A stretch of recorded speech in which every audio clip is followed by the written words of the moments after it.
I'd like to call to order our study session for the City Council for the City of Wheat Ridge, Colorado for the 1st of August, 2022. We have two agenda items on our study session. The first one is Colorado Communities for Climate Action Update, and our second item is the Lutheran Legacy Campus Urban Renewal Plan Formation. So those are pretty interesting things, and we've got some great speakers here with us tonight. And so I want to start, as we typically do, our meetings with an opportunity for the public to join us and speak on either of these items. So if you are here and would like to speak on either of these agenda items, now is the time to do it. I don't have anyone signed up to speak, but if you are here at City Hall and would like to speak, you may come to the podium now. And I'm going to ask our city manager, who I think is driving the, or city clerk. You're not in either? Is Not in. I'm in. okay. We don't see anyone with their hands raised. Okay, so I would like to thank all of our council members. We have 7 in attendance here, and we have 1 in attendance. Councilperson Dozman is online with us, so we have a full house tonight. So thank you all for joining us. With that, we will go to our agenda item number 1, Colorado Communities for Climate Action Update. Mr. Goff, would you please introduce this item? We do, and I'm going to turn it over to our Mayor Pro Tem, Rachel Holteen. She's going to introduce our guest. Thank you so much. I am really excited that we have Jacob Smith with Colorado Communities for Climate Action. One too many C's in that. I always mess up one of the C's. Last year, Wheat Ridge was, at the time, the 40th community to join this particular organization. They've since lost 1 community. Westminster fell off the back of the boat. But so now there's 39 communities. That's my terrible analogy. I've had like a little bit of a long day. I might be a little bit off center tonight. But when Wheat Ridge became a participant member of CC4CA, we became one of many voices across the state working together on a single policy platform to try and make sure at the state level, Colorado is addressing its climate crises through legislation and different regulatory environments. So I'm fortunate that I get to work with CC4CA through my other job as well as through this position. When I can, I do try and sit in on the policy committee meetings and the board meetings, and I did attend the retreat in June. And I think our participation in this really elevates Wheat Ridge's voice to be much bigger than we can be as a standalone community. So I thought it might be a benefit for all of us to hear a little bit more about the successes and the endeavors that CC4CA has taken on in the last year and some of the things that they're thinking about in the year ahead. And it's a good opportunity for us to maybe get up to speed on some of the things that are happening at the state level that are impacting our planet. So with that, I'm grateful, Jacob, for you to join us tonight to give us the update and field any questions or kudos. Well, thank you. Thank you, Mayor. Thank you, Council. Happy to be here. And I'll just, am I getting picked up enough by the mic? We hope so. Okay. We think so. About that. It's on, yeah. I should pull a little bit. Okay. Well, I will, I figured I would run through, I've got some slides. I'll just give an update. I'll start with just a little bit of background for those of you who might not remember all the gory details of the coalition and how it works, and then talk about the legislative session and particularly some of the highlights there. And I'll talk a little bit about some of the other policy wins we've been able to pull off over the last year, and then a little bit about what's ahead, our best guess, and some of the specific proceedings that we know are coming up. Happy to answer questions at any point during or wait till the end, whatever is more comfortable, easier for you all. And with luck, excellent. Okay, so CC4CA, well, Mayor Pro Tem Holteen already told you half of what I would have said. The work, the policy advocacy work, which is that top bullet, that's really the core of what we do. Fundamentally, we amplify and leverage the voices and the impact that local elected officials and local governments have in these venues like the legislature, because local elected officials, local governments carry disproportionate weight. The legislators themselves care a lot what you all say and think, because they know that you're closer to the constituents that they also represent. So you just carry this extra weight. And the same thing happens in the regulatory bodies and with the governor, and even the federal delegation is the same. So fundamentally, what we do is make sure that local elected and local government voices are amplified in the right ways at the right times to help win some of these really key climate policy successes. And I mentioned the legislature, that's one of the big venues that we work in. We do a lot of work at the regulatory bodies like the PUC, the Air Quality Control Commission, and we do not as much federally, but we do federal, and because there have been more opportunities over the past year or so, we've been doing more there. So the federal side is really where there's opportunities to get stuff done, we will invest resources there, and where it's not, we don't want to waste anybody's time or our limited resources, which is really largely the dues that all of our members pay by working on efforts that aren't likely to produce anything. And then there's a few other items there. Those are we do less of those things, but they're meaningful and important, and our members usually find them valuable, the workshops, the briefings, the trainings, things like that.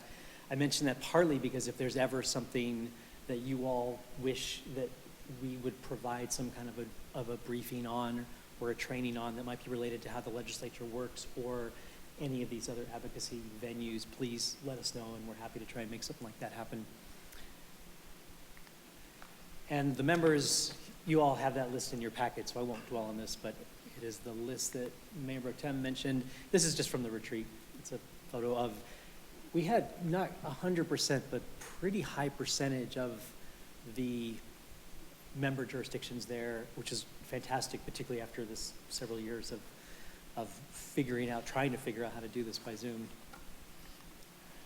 The organization it's a really simple organizational structure. The board of directors is every jurisdiction, every member has a seat on the board, and every jurisdiction's seat is the same regardless of how large you are, whether you're a county or a muni or your budget or anything else. And we're super flexible about how even that works. So every jurisdiction has to have at least a board representative, but then you can also have an alternate. You can have multiple alternates.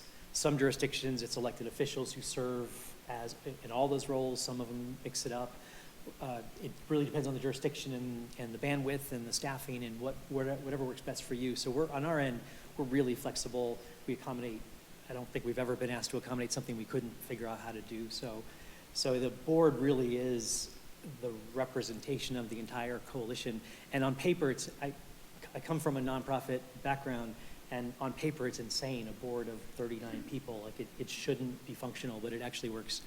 It works maybe better than any nonprofit I've either run or been part of.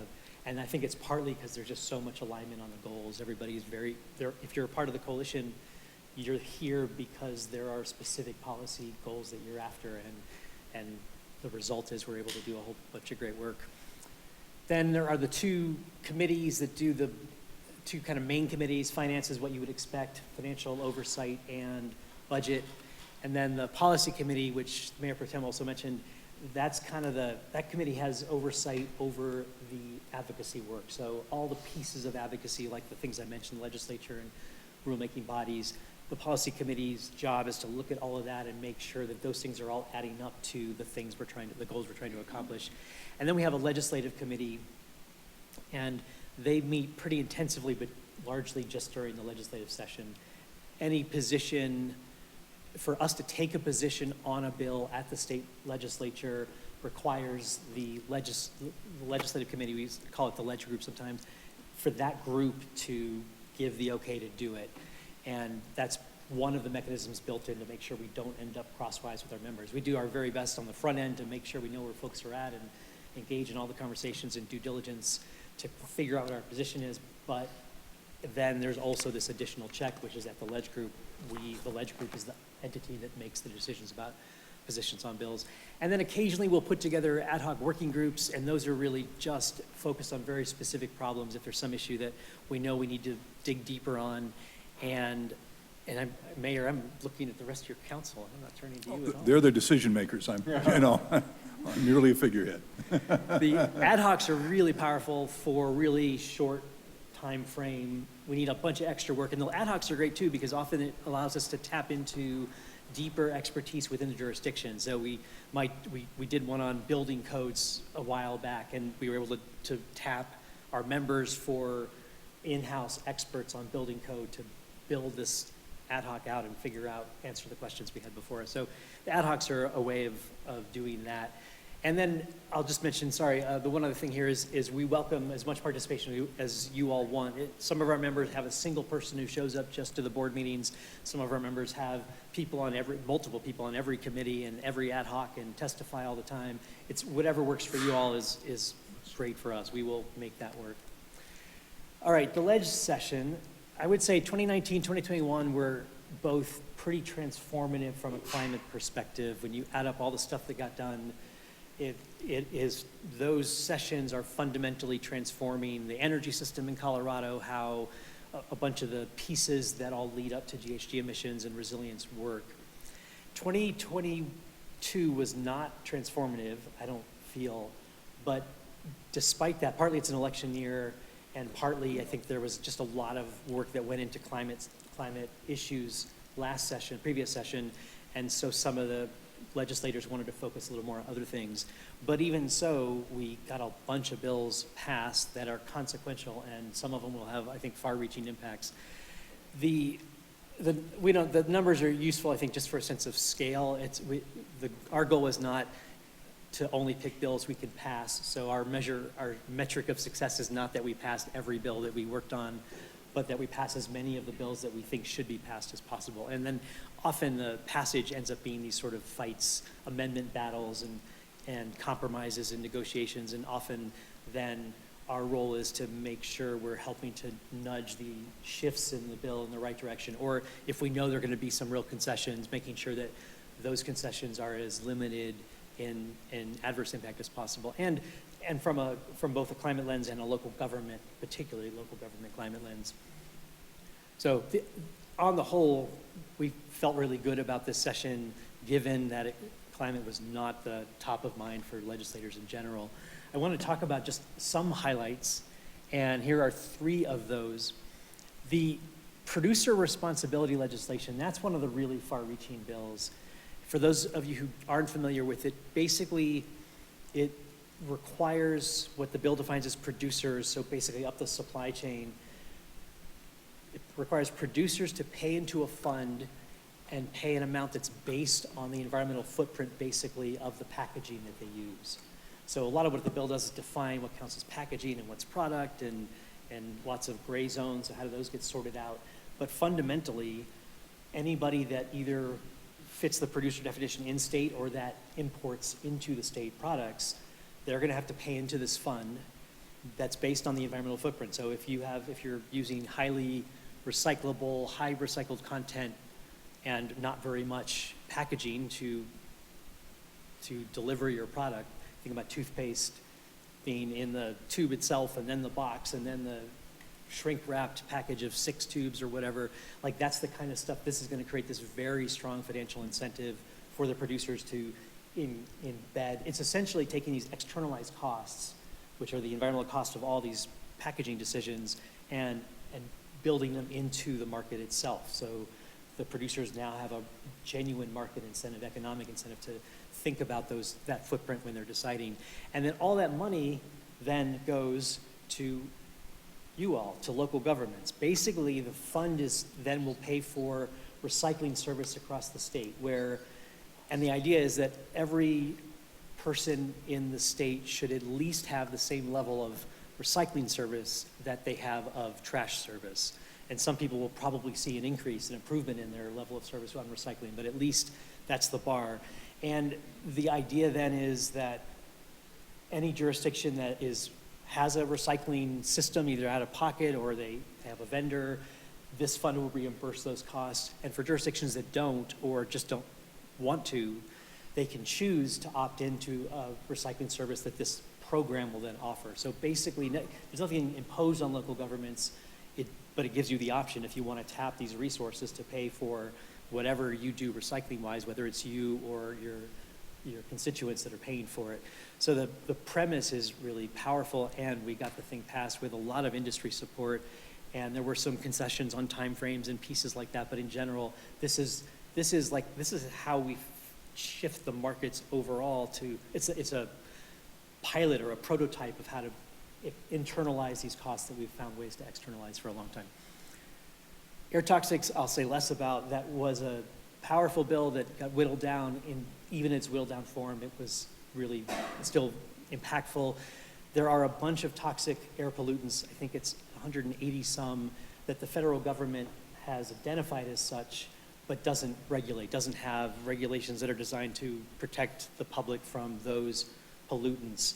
And the bill originally would have given authority to and direction to the state here, CDPHE, to basically do the work that the feds aren't doing. The bill in the end doesn't quite do that. It directs CDPHE to study the potential for regulations on a number of those. And then if they conclude that regulations make sense, they have to go to the Joint Budget Committee, which is a committee of both chambers, the House and Senate, and the JBC has to approve any regulations they might want to adopt. So it's less clear that we'll actually see regulations that are aimed at protecting people from these impacts, these toxics, but even if not, the CDPHE will actually be looking at them, which they've never done before. They've never had the resources or the authority, and so that should at least move the conversation forward where we figure out some of these really do have serious impacts and we're just not addressing them. And then air quality investments, it's basically a ton of money, and for a bunch of things that are all fundamentally related to reducing air pollution and GHG emissions. Sometimes they're targeted at, and I should have said this on toxics too, our nexus for toxics isn't that they're toxic, it's that some of them are greenhouse gases, and they often are coincident with. So if a company is releasing one of these toxics, they're almost certainly also simultaneously releasing something that is a greenhouse gas as well. And so by reining those in, it also helps reduce GHG emissions. And that's true on the air quality piece as well. Lots of those are really focused on just pollution, not necessarily greenhouse gases, but you get the same effect. If we're tackling ozone itself is a greenhouse gas, and the precursors and the other pollutants that tend to be emitted with the precursors tend to be greenhouse gases as well. So that's the logic there. And air quality investments, $47 million for Air Pollution Control Division, which does a lot of the actual regulating and permitting, $125 million for EVs and energy efficiency grants, the aerial pollution surveys, and then $124 million for transportation, about half of which is going to EVs for school buses. So it's just this massive investment from the state in helping to reduce air pollution and electrify the transportation system. And then three others that were all six of these that I'm flagging are ones that we've invested a lot of effort in. They were high priorities for us, and we feel like in the end they were substantial wins. The building code one, you all may remember a couple of years ago, legislature passed a bill that set a floor on building code. It basically said every jurisdiction that has a building code, or on energy code, every jurisdiction that has a building code has to adopt the energy code at I forget what year it was. So it's basically a floor. If you have a building code, then you have to have this minimum energy code piece built in. And this is just raising that floor. So it says by 2023, every jurisdiction that has a building code needs to be at the 2021 IECC. And then by 2026, the state's going to develop kind of a similar thing that deal with the other things mentioned there, the carbon code, low energy, and then electric and solar ready. So those things don't kick in until 2026, and they're going to do this big stakeholder process and lots of opportunity for lots of impacted or interested constituencies to be part of developing those.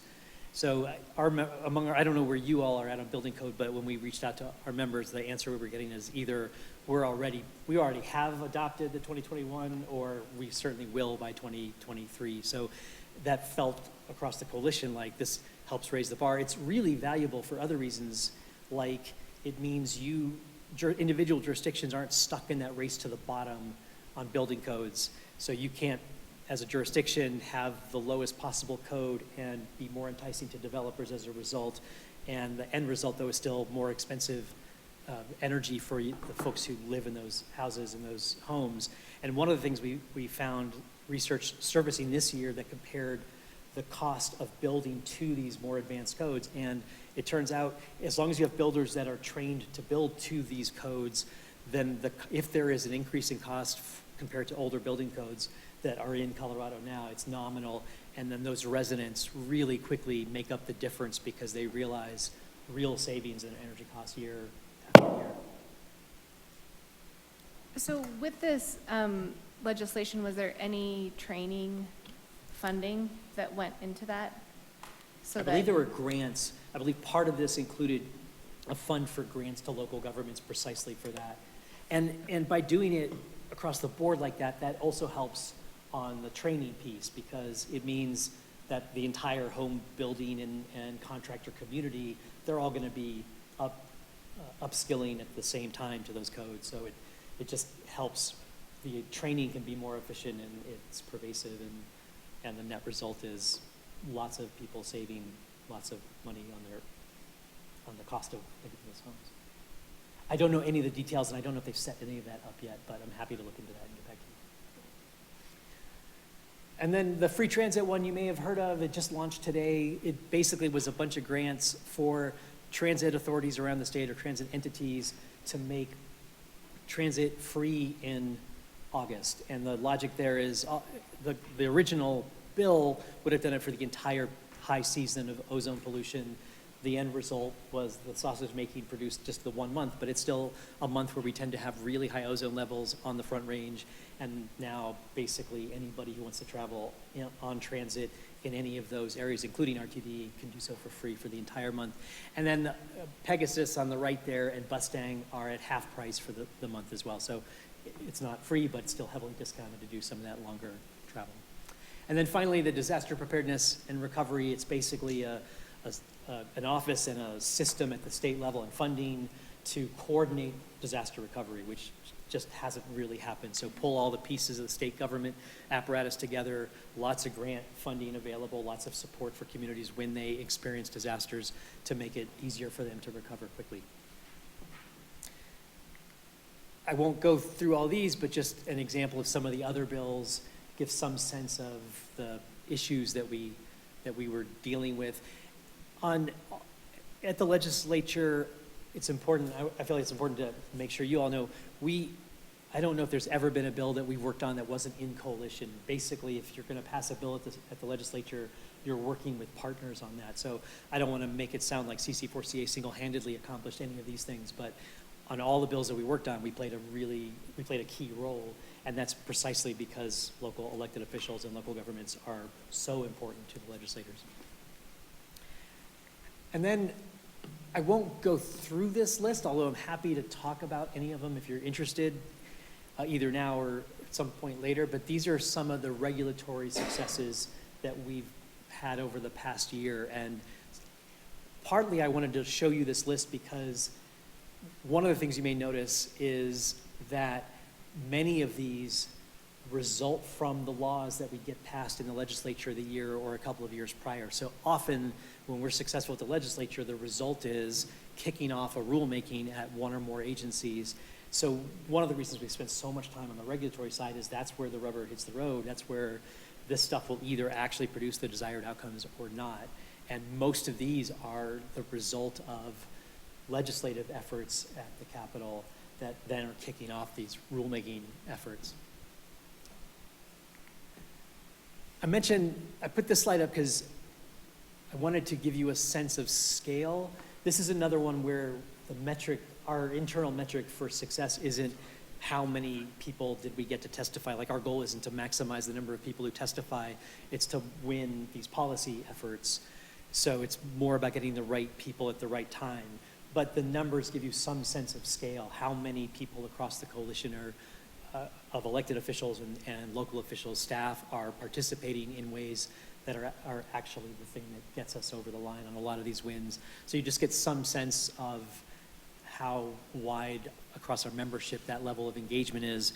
And that then is kind of leads to just it's an invitation to any of you, all of you, at any point, if you ever want to engage in any of those ways by testifying, by publishing an opinion piece or anything else, let us know. You can work through Mayor Pro Tem Hulteen. You can call me directly.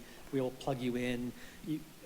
Our job is make it as easy for you as possible. So you have experience doing these things in your other part of your life. So it's for folks that have experience testifying to the legislature, for example, we don't have to do very much, although we'll help in whatever way you need, but especially for folks that never have testified in those kinds of venues, we'll help with the talking points. We'll draft something up that you can then use, you can adapt, you can throw it away and write your own, but at least you have a starting point to make it easy. We'll register you, we'll give you the blow-by-blow, here's what's gonna happen, and here's how to address the chair, and all of, whatever it is that you need to have the simplest, easiest, most pain-free, seamless experience, that's what we do. So our job is make that so easy that the only thing for you is, do you want to participate, and can you spare a little bit of time to do it?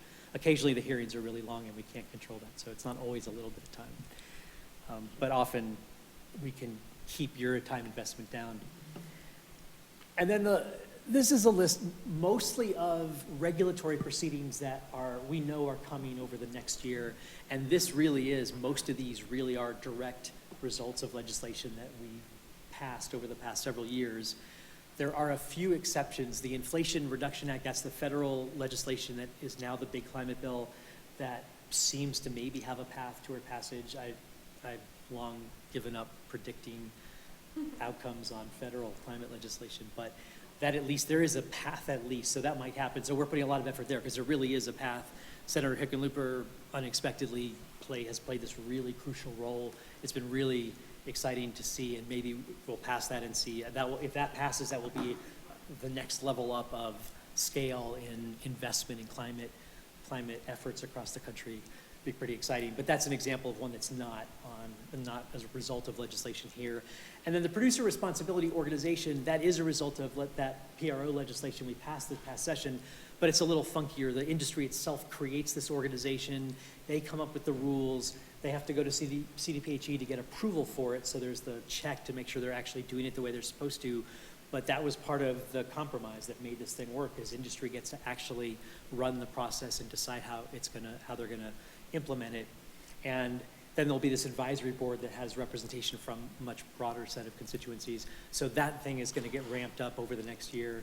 And then at the bottom, the implementing, we were calling it the IIJA, but nobody knew what that was. So now folks are calling it the Bipartisan Infrastructure Law, which is the bill.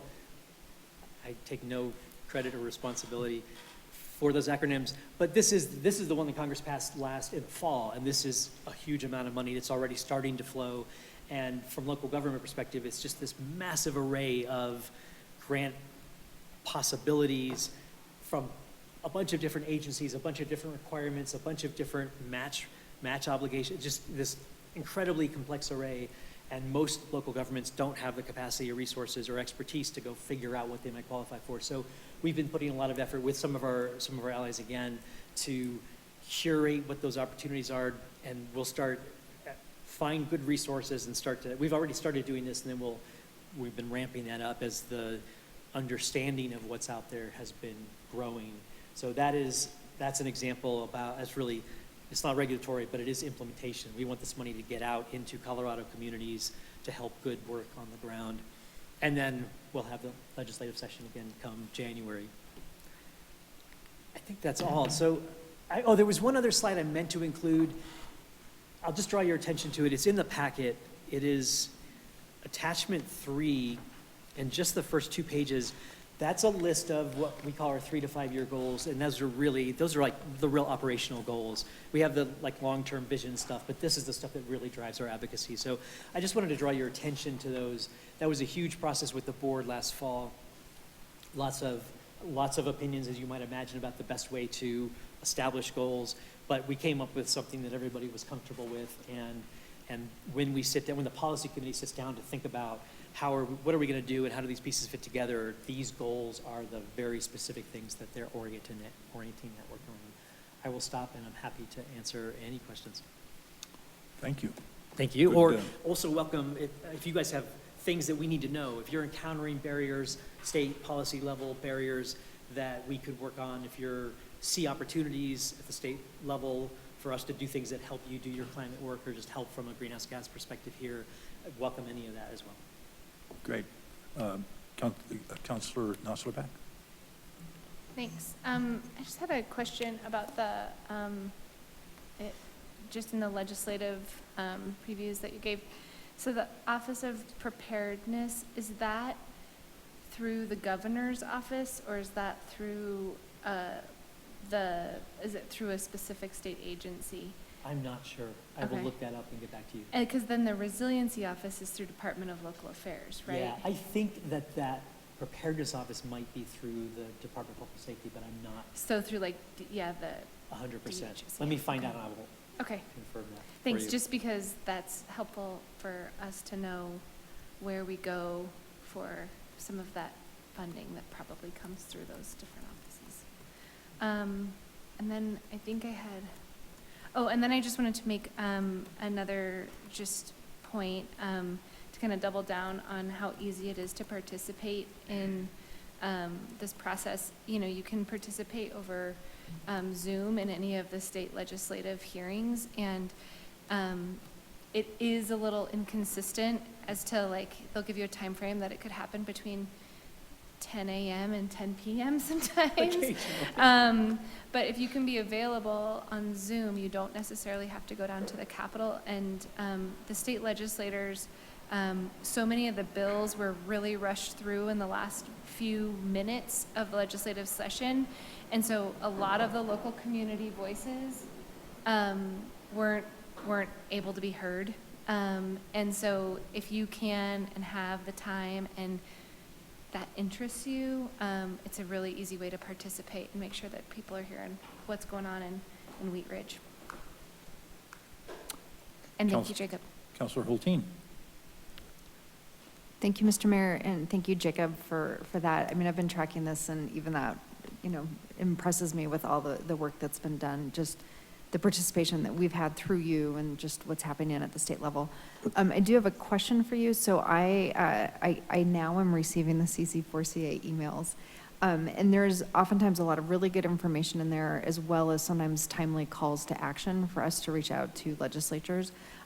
Can anyone on council sign up to get those emails, or are those really for people who are participating in, like, the board and policy committees? And I didn't ask if I should be. Oh, you can go ahead. Okay. It's not a hearing downtown, so. Perfect. We're kind of. I will recognize our questioners, but you may go ahead and respond at your pace. Thank you, Mayor. Yeah, absolutely. So we call it the roundup. It's roughly every other week, and that's where it's information about all the calls to action, stuff that's already happened, like here are the outcomes we've pulled off or that we witnessed. Here's news about climate science. Here's some new research on climate science that might be relevant to local officials. So it's all of that stuff, and more than welcome. It's basically anybody that's associated with one of the member jurisdictions, which is all of you, are welcome to sign up for that. Just let me know, or let Anita know, and we'll add you. Great. So I would encourage my peers, if you are interested in staying informed on a timely way and also being notified of opportunities for your voice to be heard, please take note of Jacob's email address and let him know you'd like to be on that distribution list. It is probably the best way I stay informed. Really appreciate it a lot. And I just want to make mention of a couple of things here. CC4CA, because it represents, what is it, like a quarter of the state's population? Yeah. When representatives from CC4CA speak, there's really a lot of heft with that. So we really are able to speak with a strong unified voice that gets attention. And something that I hadn't really thought much about until tonight, weirdly enough, is CC4CA really does involve its member jurisdictions in all of these conversations, in its policy setting, in how it's taking actions. And one of the great benefits that comes out of that is that by the time something's up there on their list of accomplishments and it starts coming back to the local jurisdictions through regulatory implementation, we oftentimes have city council study sessions looking at changes that the legislature has made. We're actually building capacity through our participation and informing that in the first place. So just the process of being a member participant actually, like, serves us when it comes back to this table. So I really appreciate that. And at the board retreat, CC4CA really spent the bulk of the time looking at its equity practices and is embarking on trying to, work on integrating more equity and how it's informing its priorities and how it's executing them. And I was just so impressed with the thoughtfulness and engagement And it's just it's a great group to be a part of. So I've appreciated it a lot, and I really encourage you guys to get as involved as you feel comfortable. And lastly, I just want to thank you because you set up meetings with our representatives. Val and I, Council Member Nossler, Beck, and I were on a call in which Representative Duran did not show up, but we still talked to her legislative aide. And so CC4CA is good at helping our voices be heard by our representatives. So I really appreciate you guys organizing that. So thanks for all your work. Thank you for all of that. And I'll just add one other little thing. In addition to the roundup, you can sign up for that. Also, alternatively, or in addition, just let me know if there's an issue that you particularly want to engage on. We can also, we'll keep track of that and then reach out to you when there is an opportunity. So there's some issue that you feel particularly energized about or that's particularly important to you, and you particularly want to look for opportunities to testify on it or engage in some other way, just let us know and we will then get back to you when that happens. Jacob, I had a question on the producer responsibility bill. One of the things that intrigued me about that piece of legislation is the opportunity to create markets for recycled materials, and to really know that when I take my glass to the recycler, because we do it here in town, that we recycle that glass. But does it look like this is going to be able to generate a market response, a local market response for the other recyclables, the metals, the cardboards, the papers, the glass that I mentioned? It's a really good question. Thank you for asking that, and very much so. In fact, that was a piece of the debate and the negotiations that I didn't mention, but it's a really crucial one. It's several things that are all interrelated. One is, like you're alluding to, lots of materials that are not currently available to local companies that they have to import them from out of state, or they have to use materials that are not recycled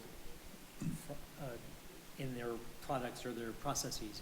So this creates a supply side, like hard to source often materials that Colorado companies can now use. And even on the stuff like glass, where there is a lot of glass recycling in Colorado, there's still a huge amount of glass that is landfilled, and lots of manufacturers and other companies that use glass material, the same thing. They end up having to look further afield. So it helps. That helps from a greenhouse gas perspective. We don't have to import materials. It also helps Colorado businesses. Local businesses can then become part of the supply chain because they're now able to access those raw materials out of this recycling system and make them then available to companies that need them. So that was a big part of the conversation and the logic of the bill. Okay, thank you.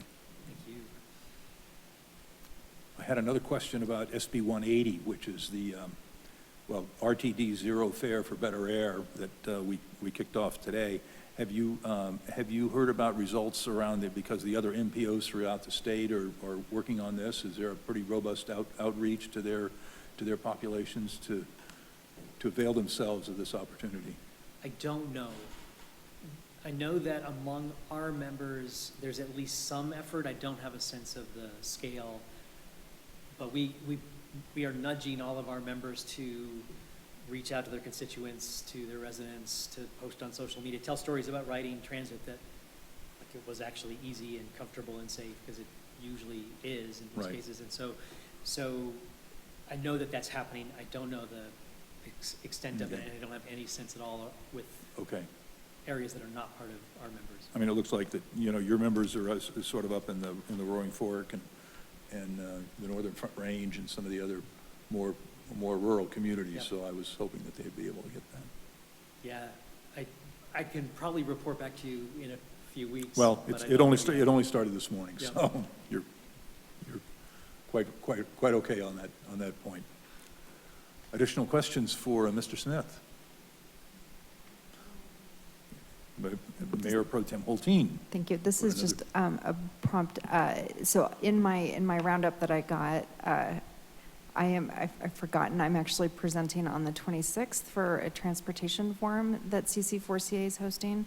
So if anyone's interested in understanding more what's going on with the transportation planning landscape and greenhouse gas rule, CC4CA is hosting the CDOT director, Lou, on the 26th of August. And either you can email Jacob or me if you're interested in participating. I think it'll be a really informative session about sort of the changes in the landscape on transportation planning and land use, so. With a real eye towards what that means for local governments, who are often the ones who are looking for, trying to piece together the money for the project. Councilor Hutchinson.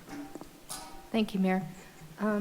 I saw on the agenda, it was clean trucks. Are you addressing diesel? Yeah, very much. The transportation is the largest source of greenhouse gas emissions in Colorado. And trucks are a particularly important contributor to the overall transportation footprint.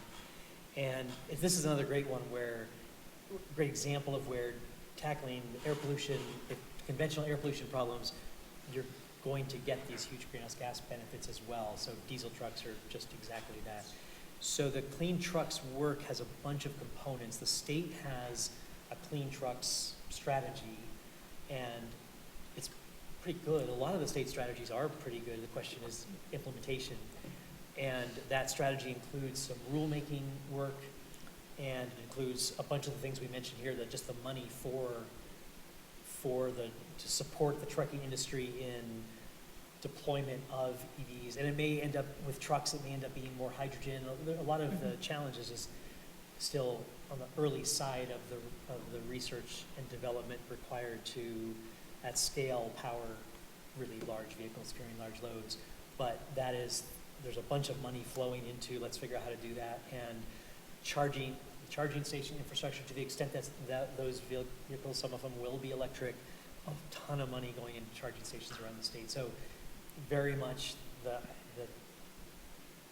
helping to transition diesel vehicles to electric, or at least to some kind of low or zero carbon powertrain, that is very much a part of it. Yeah, because there's a lot smaller trucks that are diesel, and they stink.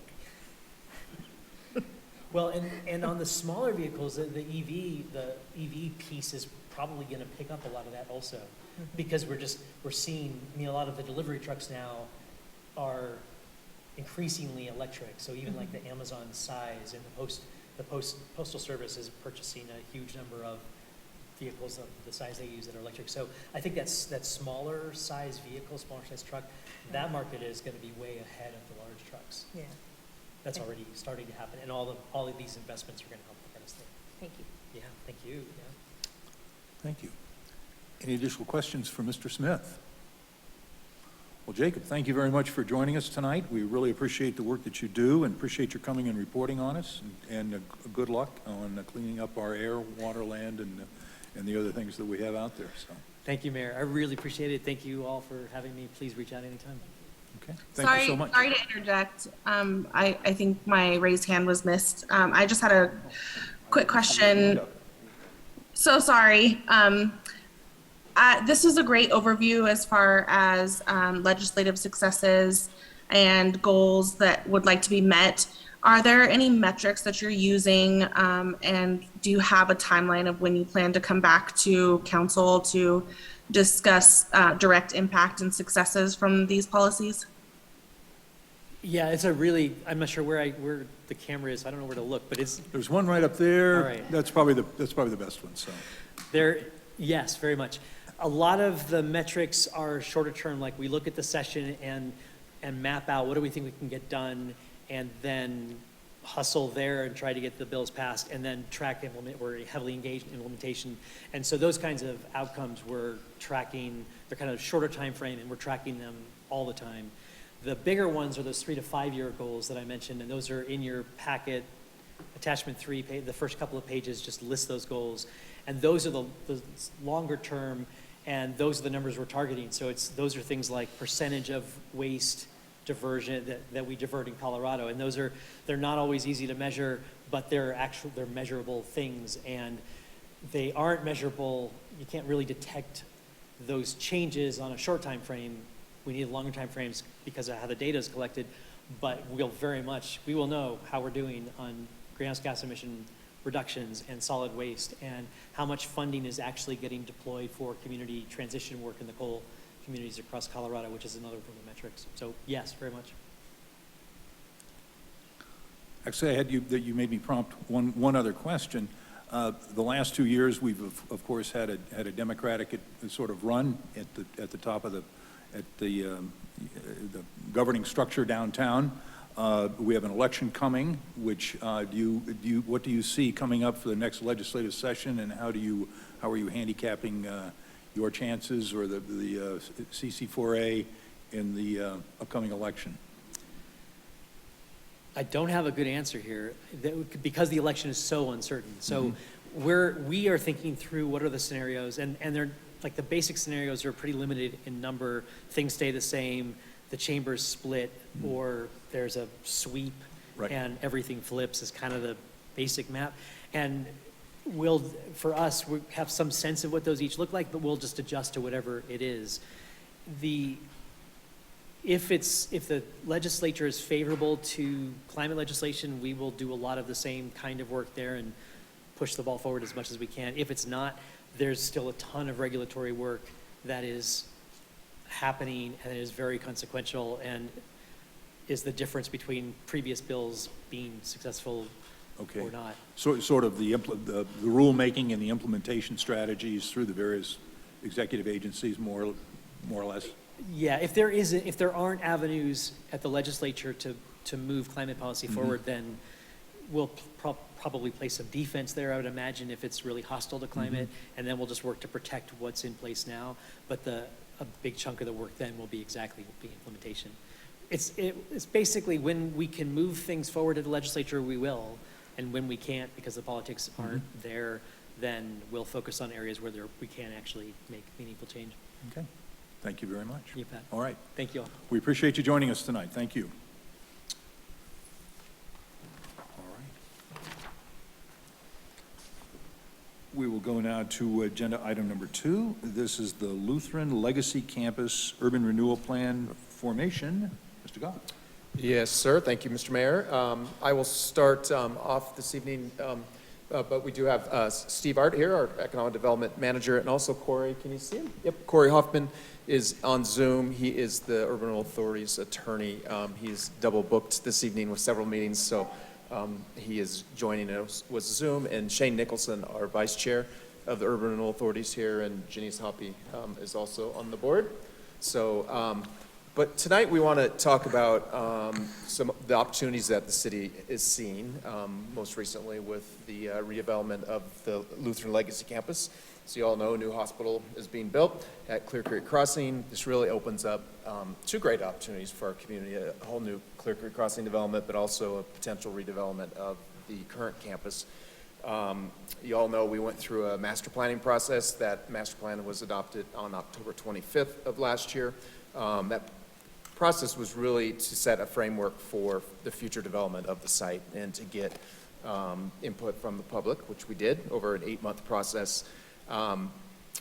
And, you know, you can imagine a 100-acre site such as the current campus is going to require a lot of new infrastructure to redevelop it in any fashion. And the city has a lot of potential desires, and the community does also, on what we would like to see on the site. The master plan does recommend that the city explores urban renewal and tax increment finance as tools to help with future redevelopment of the site. The good news is the city of Wheat Ridge has an urban renewal authority. City Council created the Wheat Ridge Urban Renewal Authority in 1981, and that's based on state statute, Colorado revised statutes of 1973 that does allow for local governments to create urban renewal authorities. We've been quite active. Our urban renewal authority has been over the years. They go by the name of Renewal Wheat Ridge. But the city's first urban renewal plan was for the Wheat Ridge, what we call the Wheat Ridge Town Center, which is basically the Safeway Shopping Center area. So that was really the first project for the city's urban renewal authority. That was many years ago. That urban renewal plan and area has expired, so that urban renewal plan does not exist anymore. But it did create the redevelopment of that area. I don't know if anybody remembers what used to be there many years ago. We have some pretty cool historic photos of what that area used to look like. But the city still currently has 5 other urban renewal areas. The West End 38, which is the newest one. It's basically, that's the small area for the West End 38 apartments and retail. The I-70 Kipling Corridors Urban Renewal Plan, the Wadsworth Boulevard Corridor Redevelopment Plan, 38th Avenue, and the West 44th Avenue and Ward Road redevelopment. That's kind of centers around the truck stop on West 44th. Those were all approved. Those last 3 were all approved in 2001. Most recently, the West End 38 was approved in 2015. A lot of activities over the last several years. This is not an all-inclusive list, but the Wheat Recycler expansion was an urban renewal project. The Perrins Row Townhomes on 30th and Depew, the corners at Wheat Ridge, Town Center North, the West End 38th apartments, the parallel apartments out at the TOD Center, Clear Creek Crossing, redevelopment of the old Walmart space, Hacienda, Colorado, environmental remediation of the property at 38th and Yukon. Those are just a few examples. There's many other projects that the city or the Urban Renewal Authority has contributed to. So Corey Hoffman is here tonight to talk about what it would take to potentially look at creating an urban renewal plan for the Lutheran campus to take advantage of those tools that come with that, including tax increment finance. Everybody kind of knows what TIF is, right, by now, kind of, tax increment finance, for the most part, kind of some nods. Janice, yeah. It's a major tool that we've used on many, many projects. And, oh, Janice, do you need to run? 5-0. Okay. She's got a few minutes. And Corey probably needs to head to his executive session at 8, so we'll get him on screen here very quickly. But TIF essentially redirects any new, primarily property tax that is developed on a new project. So the good news is with the Lutheran campus, it's exempt from property tax today. So the base for property tax is 0. So any new development on that site that is not exempt for property tax, that will all be considered increment. And that increment comes from all the taxing districts that are in a plan area.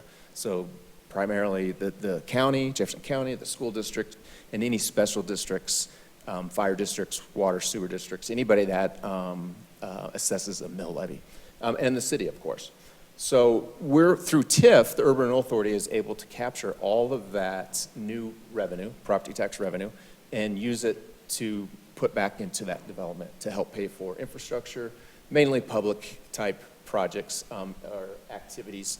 So it's a great tool, and this 100-acre potential redevelopment of the Lutheran campus potentially could generate a lot of money, which would give the city and the Urban Renewal Authority some leverage with the developer to get something that we want there, because we could provide a lot of resources, a lot of funding to help pay for a lot of the infrastructure that's going to be needed for that project. So that's really my introduction. There are some significant implications of creating a new urban renewal plan in the area in the city, and that's because of some state legislation, 1348, several years ago, which we've avoided to date. But if we create a new urban renewal plan area or make any significant modifications to one of our current plan areas, we have to meet certain requirements of House Bill 1348, which was passed in 2015. I will let Steve or Corey go through that, and Corey can talk about kind of what the legal requirements are for creating a new urban renewal area and plan. And I will just stop there since we're kind of short on time. But Corey, do you want to start from there? Certainly. Good evening, Mr. Mayor, members of council. I'm Corey Hoffman. I'm the attorney for the Wheat Ridge Urban Renewal Authority, or Renewal Wheat Ridge. I've represented Renewal Wheat Ridge since 2005, when I had hair.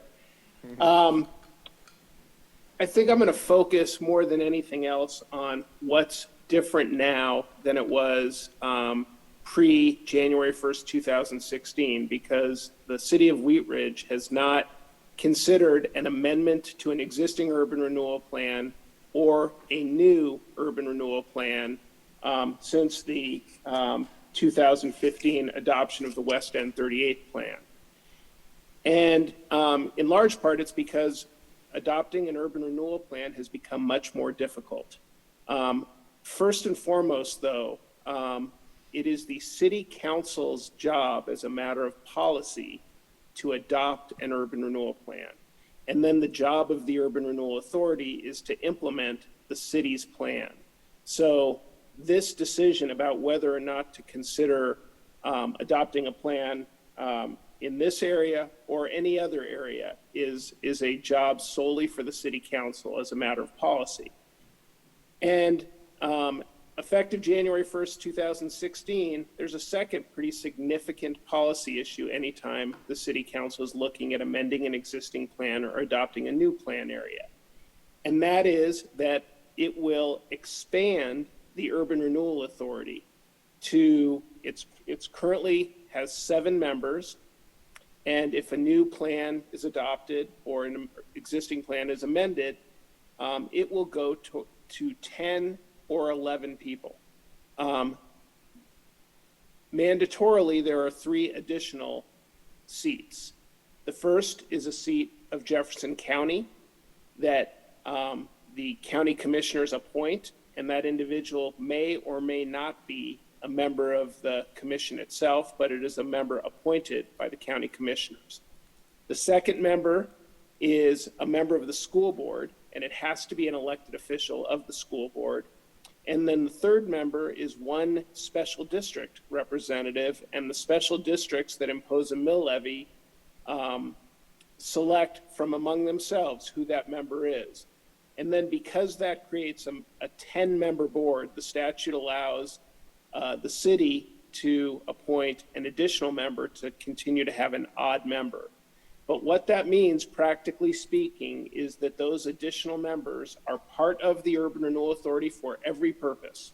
So if the Urban Renewal Authority, by way of example, goes into an executive session to discuss negotiating an urban renewal deal, those 3 members are part of all of those discussions. And once they are appointed to the board, they are a member of the board for all purposes, not just for the new plan area. So it is a significant policy decision for the city council to decide to go forward with the idea that the membership of the Urban Renewal Authority board is required to be expanded. The other major change after House Bill 1348 is the process for adopting a plan. And now it includes a mandatory negotiation period with the other taxing bodies to determine if any of the TIF should be split, should be allocated to the original, the taxing authority from which it originated. And there is a 120-day negotiation period with the various taxing bodies. And the hope is that it's a 3-way agreement between the city, the Urban Renewal Authority, and whatever the taxing entity is you're negotiating with. The hope is that those agreements can be done voluntarily. If they can't, there is what's called a mediation process, but truly it is an arbitration process, because the result of that mediation process is a decision by either a mediator or a body of mediators, depending on if there can be an agreement on the mediator, that has to be included within the urban renewal plan. So essentially there is a process where the parties try to negotiate voluntarily. If it's not successful, that mediation process not only is imposed on the city as based on a decision by the mediator, but there's a timing element, because practically speaking, you're looking at another number of months on top of the 120-day period to set up the mediation and ultimately have the mediation. So I have seen urban renewal plans where agreement is not reached, delayed for several months, during that process. But ideally, it is a collaborative process where the city and the Urban Renewal Authority are able to reach agreement with the various entities. In your memo from Steve, you have the 11 factors of blight. Frankly, in an area like the Lutheran Hospital area, I'm reasonably confident that if the city were to do what's called a condition survey or a blight study, that you would be able to find the factors of blight under the statute. And so ultimately, it is a determination by the city whether to take the leap, if you will, to consider the adoption of a new plan, both on its own as a matter of policy and with the secondary policy issue of expanding the Urban Renewal Authority Board, which is mandatory, again, if the city adopts a new plan. I'll stop there because I know you had a very robust memo in your packet from Steve, but I'm happy to answer any questions. Questions, Councilor Hoppy?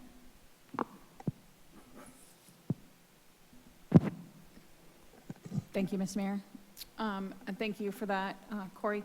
Corey, can you just expand a little bit about the taxing entities? So that would be the negotiation piece. It would be that would be where the school district and like the fire district, like where we would have to go into negotiations with them as far as how much of their tax that we would be taking, and in terms of just remember that there's pretty much a zero there currently, and it will generate a significant amount of money, but it's also going to generate a significant amount of need for services like from fire, from the school district and stuff like that. So can you just explain that just a little bit more? Certainly. So the allocation of TIF is supposed to be based on the following factors: the nature of the project, the nature and relative size of the revenue and benefits that are expected to accrue to the municipality and other taxing entities as a result of the project, any legal limitations on the use of those revenues, and any capital or operating costs that are expected to result from the project. But really, that is code for impact of the project on the other taxing entities.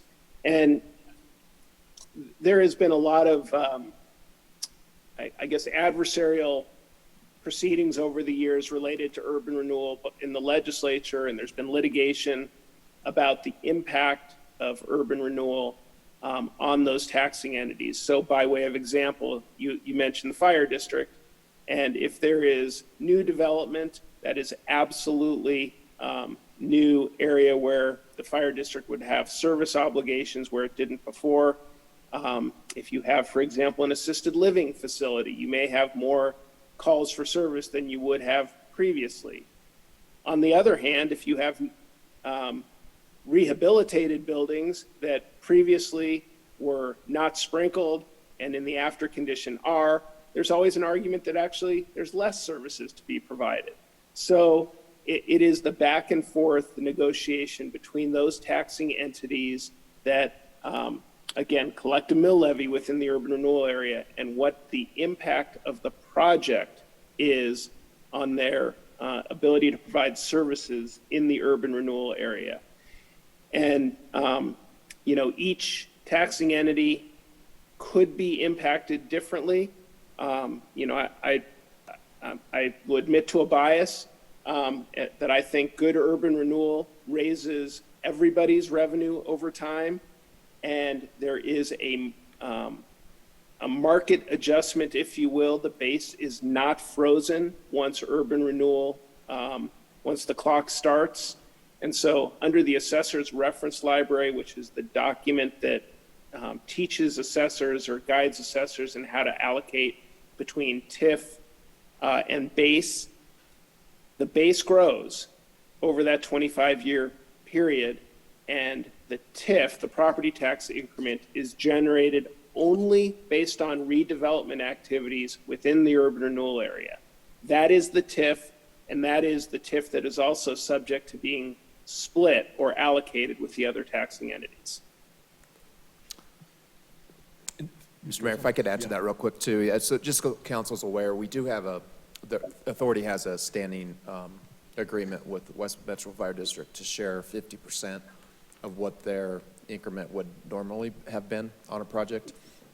We understand that most of our projects do have some type of impact on them, so we agreed several years ago now on every urban renewal project where they're the fire district, that they do receive back 50% of what they would have normally received if there wasn't a TIF district there. Thank you. Councilor Ohm? Thank you, Mayor. That answered my question. Thank you. Councilor Nosler-Beck? We were talking about the schools also being a part of that and being at the table, and I'm just wondering, is that the school district that we're talking to, or are we talking to the actual neighborhood schools? It is the school district. So it is the taxing entity that imposes the mill levy, and then the representative on the Urban Renewal Authority Board has to be a member, an elected member of the school board. Okay, thank you. Thank you. Councilor Stites? Just a quick question. Thank you, Mr. Mayor. We had 300 pass a couple years ago. Does that have any impact on this? The citizen-driven thing? Oh, on the corners? local? Yeah. No, because that went to court, and the judge threw most of that out. Okay. There's a very small portion of that. I think that's still valid. We have to have a public hearing, I believe, on any future tax TIF agreements, but the rest of it was found to be invalid. Okay. Thank you. Mayor Pro Tem Holteen? Thank you, Mr. Mayor. Looking at these requirements that would be triggered, can somebody clarify when the new members would need to come onto the board? Do they come on when the plan has been pretty much baked and needs to be adopted? Like, at what point are they required to join the board? That is a great question, and the short answer is no later than when the new plan is adopted. So when you say when, do they have to be on the board when the board, when council adopts the plan? I mean, No, it seems like if- there's a timing needle that gets threaded there. If council adopts the new plan, then the new board members would be seated thereafter. Okay, So if the plan is not adopted, then there's never the addition of the new board members. okay, great, thank you. Corey, just to kind of follow up on the, and I'm sorry, I see you there. Are there term limits for the new members? That is a great question. Terms under the urban renewal law are 5-year terms, and that was not modified by the legislation. However, you have to be an elected official. So if, for example, a member of the school board is no longer on the school board, they are no longer eligible to serve. So while it says 5-year terms, practically speaking, those 5-year terms have limited applicability to those 3 other positions because they have to qualify. And is there a veto on those members? No, sir. Okay? It's happened in boards that I've seen in the lately, so thought I would ask. Additional questions? Mayor Pro Tem Holteen? Thank you. Just a clarification on Mayor Starker's question and your answer, Corey. So if a school board member gets appointed and then their term expires and they're not reelected, then that position sunsets, or does the board appoint somebody else then to fill that position? I'm getting a lot Great of- question. No, yeah. the school board would then be required to appoint someone who is a current member of the school board to that position. Okay, thank you. Councilor Hoppy? Thanks, Mr. Mayor.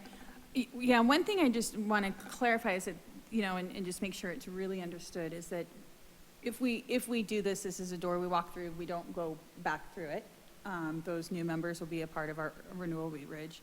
And yes, they will be a part of all of our projects. So when we're looking at projects like the Gold's Shopping Center, which is one of our better-looking projects that wasn't on the list, but, or when we're looking at things like the new patio for C+, right? They get to vote on all of those things too. So it's just something to keep in mind, but also keeping in mind that, you know, there's probably going to be some environmental removal stuff that needs to happen over at the Lutheran campus. There's going to be infrastructure that's probably going to need to happen over there, and you know, those things cost money. There's things we want to happen over there, like we would like, you know, we did a resolution in support of saving the blue house in the chapel. Well, you know, that takes some negotiations and some potential, you know, money to be able to negotiate if we can keep that or not. There's, you know, so that's, you know, it's a big decision. I would say that I support it because I feel like our Renewal Wheat Ridge board currently, while they're all members of the city of Wheat Ridge, right? Yeah, yeah. They're all members of the city of Wheat Ridge. We all have a pretty aligned vision with, you know, how we should be spending our monies in the community. I don't feel like 3 new people that are from outside of our community is going to really kind of shake that. And then we'd have another seat to add another person from our community on that too. So just some things to think about. Thank you. Additional questions from council? Councilor Dozman. Thank you, Mr. Mayor. So inevitably, if we were talking about an urban renewal plan that wasn't necessarily the Lutheran Legacy campus, we would have to undergo adding new members, correct? Yes, ma'am. Okay. So I would say that I think the benefits of forming an urban renewal plan area for the Legacy campus outweigh the implications. And to Councilmember Hoppy's point, I think you spoke very articulately about how we have a really strong community presence already on urban renewal, and adding 3 members from outside Wheat Ridge, but not necessarily our community, can't really shake that core. And I really like the idea of adding 1 more member to have an odd board and have that be another community member. Thank you. Councilor Hoppy. Thank you, Mr. Mayor. Well, and one thing, this is a little bit of putting the cart before the horse, but, you know, once we do walk through this door, if we find other areas in our community that we would like to work an urban renewal on, you know, then we can start through that process. We're not starting from scratch. We can start with that process, and, you know, we'll already have all the pieces in play. Shane, do you want to say anything about how, kind of the temperature of how you think Renewal Wheat Ridge is feeling about it? Well, I mean, the most important thing is that we serve at the will of council. And I guess that's really why we're here. But I don't feel threatened by this at all. In fact, I think there's a lot of opportunity here to bring in more people to the table with understanding. I think we learned a lot when we made the arrangements that we did with West Metro. And I think that was a really positive thing for the community as a whole. We went out and worked with everybody to solve it. So, yeah. Thank you, Mr. Mayor. Yeah. I think one of the advantages of getting consensus, why we're coming to you so early in this process, is it allows us times to negotiate with those other taxing entities. Many other communities decide they want to form a renewal plan because of an activity, a development that wants to happen right then. And they're pretty rushed into going into negotiations with these other tax entities. We decided we wanted to come to you early. Lutheran is not going to move out of that hospital until 2024, so the minimum is going to be 2025 before anything is done on that piece of property. That gives us a few years to enter into those negotiations and do it right. Let me ask a question.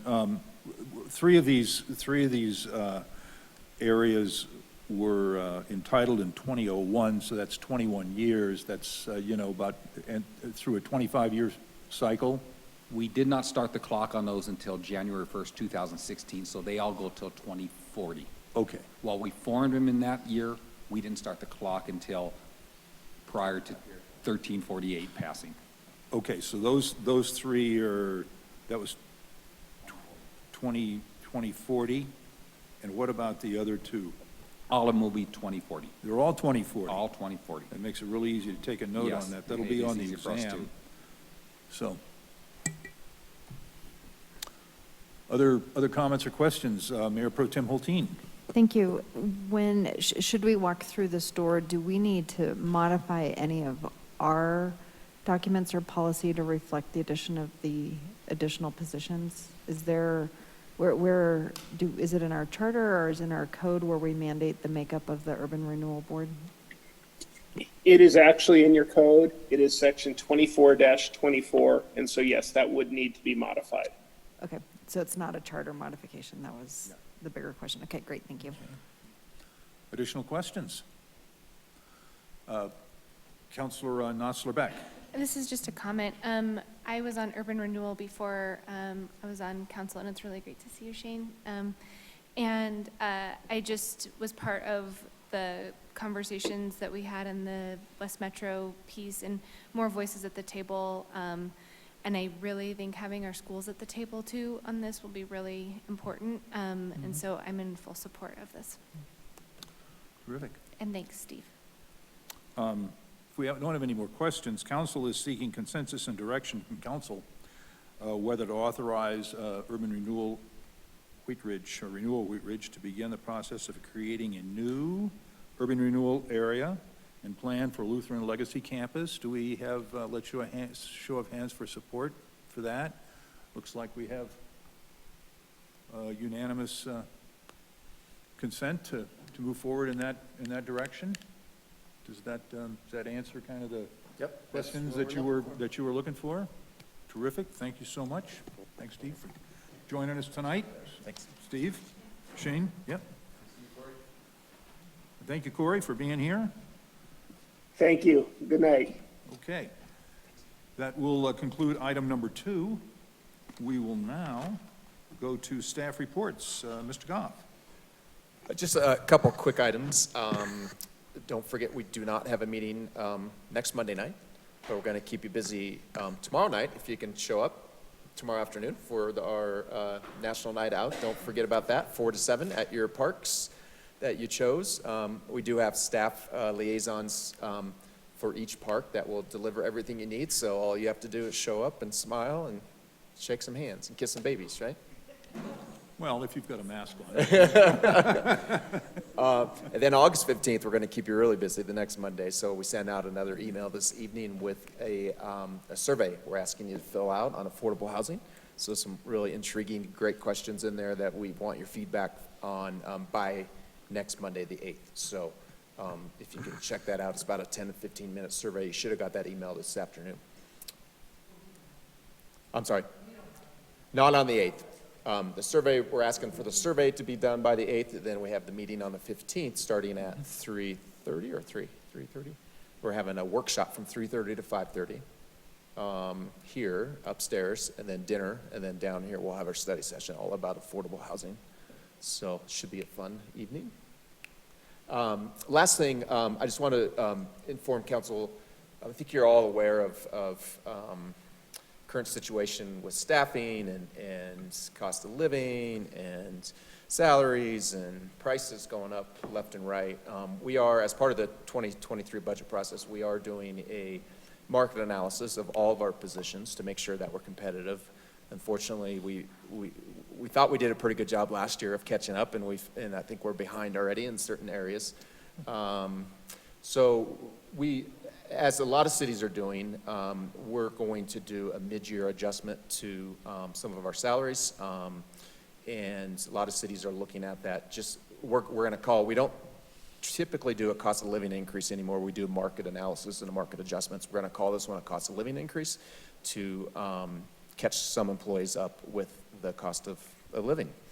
We're going to focus the largest percentage on our lowest wage earners. So 7% for our lowest 3 grades, going up to 1% for our highest grades.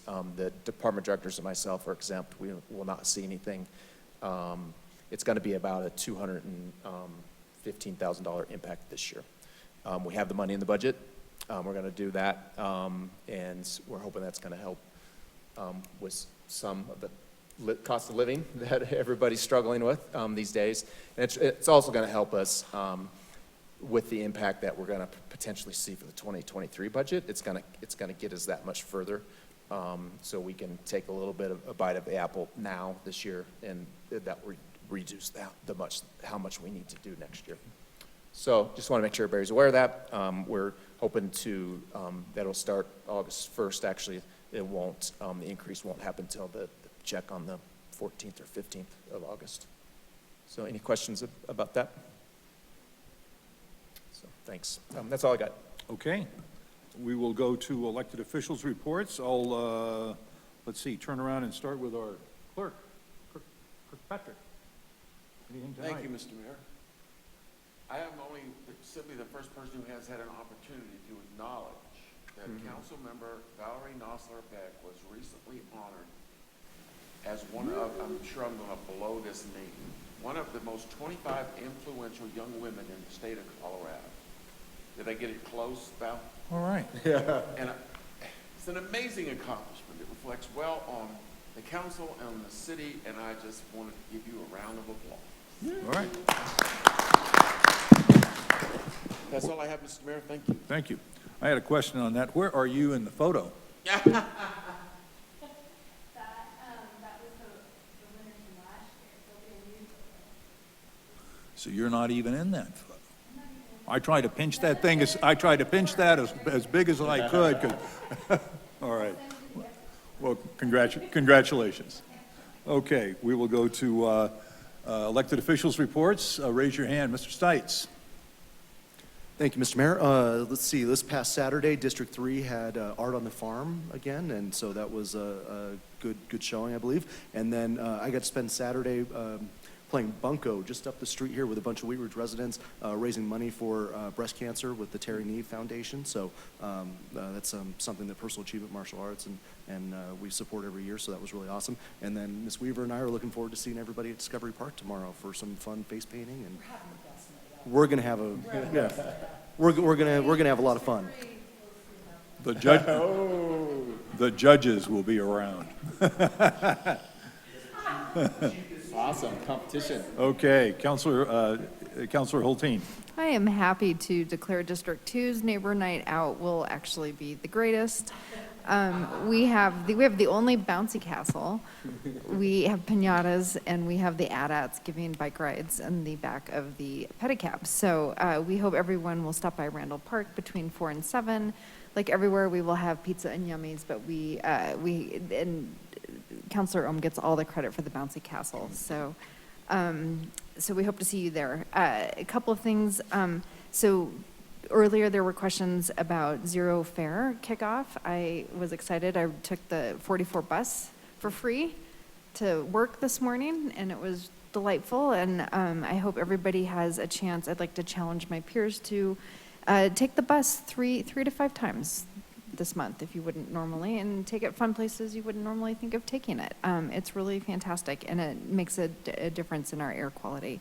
To your question, Mr. Mayor, there actually are a lot of coordinated efforts with CASTA, and if you want to, I'd be happy to talk to you offline on some of those outreach efforts, but there's a lot of outreach, and when I got on the bus this morning, the fare box was wrapped and it said zero fare, and so everyone was happy. The little blue box over it?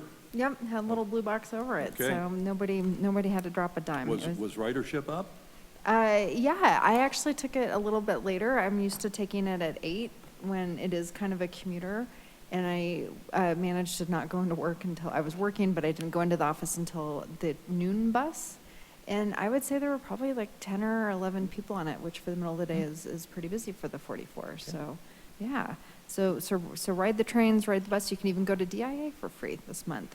I am going to do my periodic complaining about Dogs Off Leash.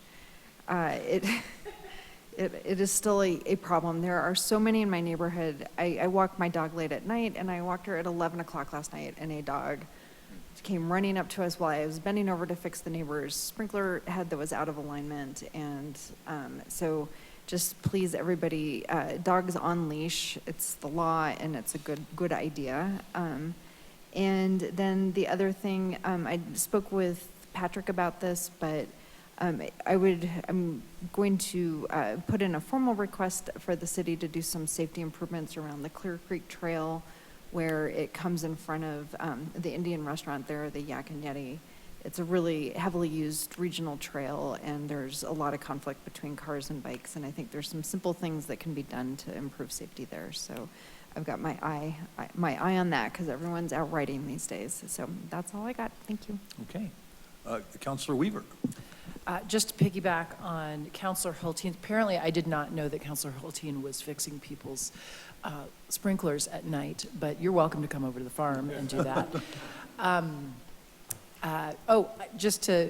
You can take your bike, get on the bus, take the light rail, and go all the way to Cherry Creek Reservoir, which is a very fun day in the summer, and you can go swimming at a beach, and then you can take the public transportation all the way back to Wheat Ridge. So I'm gonna take that challenge, and I'm gonna up the ante and see if people will go all the way across town to some of these exciting places that we have. Okay, thank you. Counselor Nosler-Beck. I wanted to just take a quick moment and congratulate and thank all of the volunteers and all of the really great swimmers with the Wheat Ridge Piranhas. They just had their big summer season, and their coach, Sarah Cochran, has left. She's not going to be the coach anymore, but she's been a real important person in my young kids' lives, and just a great asset to the community. And I think as we're talking about the affordable housing conversation, I know we've talked quite a bit about, workforce housing and keeping people here. Sarah's not able to afford to stay here and is moving to Oak Ridge, West Virginia. I think that's where it is. Tennessee, maybe, yeah. I think she's moving to Tennessee because it's more affordable. She coaches 3 swim teams and is just a part of the fabric of this community. And this is what unattainable housing looks like, and the effects of that, because it's really going to rock my family's world, and also really just a loss. So congratulations to all the Wheat Ridge Piranhas. They kicked butt. But also, just it's important for us to take note as we're filling out those surveys that you sent around, Patrick. Yeah, so exactly just to what keep it's that all in about, mind. Yeah. those questions. And then I also wanted to encourage everybody to show up to Anderson Park tomorrow night for a national night out, so that we can show people really the best district in the but also happening in Anderson Park at the Anderson Building on August 29th will be a District 4 community meeting with Councilor Dozeman and I. More information on that to come on social media and in all the ways that we communicate. But thanks everyone, and thank you everybody for the congratulations. The award that I received is Top 25 Most Powerful Women in Business, which makes me kind of feel like I should have a superhero shirt on or something. But thank you. It's so awesome to be a part of this community that celebrates the big stuff together. So thank you. Terrific. Counselor Dozeman, I'm going to recognize you right now because I see your hand, even with my back turned. Wonderful. Thank you, Mr. Mayor. So we will not have another city council meeting prior to our 53rd annual Wheat Ridge Carnation Festival, which celebrates our city's incorporation. But that will be Friday, August 12th, Saturday, August 13th, and Sunday, August 14th. We have a wide array of family fun in store for the community. We have fireworks and live music, beer gardens, and then on Saturday, of course, is the parade, which I will join most of you in. We are still seeking volunteers for the Carnation Festival. If you're interested, that registration is still available online. So if anyone can, pour some beer or help organize parade entries on Saturday morning, please go ahead and sign up to do that, or invite your friends to do it. And I hope to see everybody there, which it's at Anderson Park, same park as National Night Out tomorrow. District 4 will have a face painter. Learn your way. From District 4, actually, Catherine Grant will be our face painter. And then we also have a balloon twister who will also be featured in the parade. So great fun tomorrow night from 4 to 7 at Anderson Park. And then Councilmember Nosselbeck already mentioned our community meeting for District 4 on August 29th. So hope to see everybody there as well. Lots of things going on in Anderson Park. Oh, and I also actually picked up art from the Cultural Commission's art drop last night at Anderson Park. We're really excited about it. So Anderson Park is the place to be. Okay, be there or be somewhere else. Councilor Hulteen. Thank you, Mr. Mayor. In my enthusiasm to one-up District 3's claim for the best Neighbors Night Out, I actually forgot, as part of my work with CC4CA and other, just paying attention to other communities, several jurisdictions around us have actually, their councils have passed resolutions acknowledging the climate emergency. And so I'm wondering if I have a second for us to examine if that's something that we would be interested in doing. I'll second that. Okay. Thank you. So I'd like to add that to our study session list. Thank you. Study session, regular? Yeah. To look Study at. session? Yep. Okay. Great. Thank you. Okay, Councilor Ohm. Thank you, Mayor. I wanted to give a special thanks to Dominic Grine, who's a parks maintenance supervisor for the city, that actually met me on site last week to see if we could actually put in the stakes for this bouncy castle, and that made a world of difference. Because it was getting a little close to whether or not we were actually going to have it or not. And then I also met with, before that I met with Paige Piper of Local Works, and she's just kind of, I'm sure she's asked all the counselors about things on what they want to see, and one of them that I really would like to see was the farmer's market, and so she's looking into that. And I think all the city council members, you know, I'm sure they're interested too in having a voice of trying to have a farmer's market for our city and thinking about possible locations. So obviously we won't be doing it this year, but please send any of those comments to Paige to see if we can have a farmer's market in our city. And then the last thing, or not quite last thing, but when we had, I think it was one of the other city council, and also on this one, we've been talking about the climate and ozone. One of the things that I think would be important, and Patrick is looking into, is having some type of like LED sign in the city that could tell people like these are some special events that are going on. Location, I don't know. But the other thing I keep thinking of is like, I think that sign should be something that should also tell us what is our ozone level that we can look at, and it would give us a little bit of information. And we could see that. And I know that we do have it looks like one site in Wheat Ridge that tells us what that information is. And so looking at that, I did a little bit of investigating, and it looked like the EPA, we missed the funding, but perhaps we might be able to find something from the CDPHE from the state, or maybe the EPA for some type of funding for this sign that would tell us what our ozone levels are, and that it would also double serve as some type of information, LED sign. But just some thoughts. And so Patrick said, he just sent me an email that he was looking at possible funding for next year. I would definitely support that. And then this weekend, I'm also going to be meeting with the new Wheat Ridge High School principal to discuss some partnering opportunities with students and businesses. And this individual, Jeff Fujita, is the one that I met at the Jeff Go Thrive 2025 and had several discussions with him. So I'll keep you posted on that. But he's looking at, having, high school students as they're going, trying to do some type of partnership with it could be a city Wheat Ridge business, or maybe somebody has some other type of idea further out. But I think it would, and I've also talked to Paige Piper about this with her makerspace. And so just trying to, weave all the different threads together. I think it would have a good impact on the students, of someday, they might want to come back to Wheat Ridge after they go to college and make this their home again. So I'm just trying to keep things threaded. So thank you. Okay, thank you. Councilor Hutchinson. Thank you, Mayor. I would like to just thank Stephanie for all of the work that she did. We wouldn't be having very much going on right over here in District 1 if it wasn't for Stephanie. But I recommend that everybody come over to District 1 because we are going to have singing and face painting. So we're having 2 things, plus pizza. So just come out to any park or go to all of the parks where we're having National Night Out, and let's just have a good time, and maybe the rain could hold off. Thank you. But just be delayed. We still get it, right?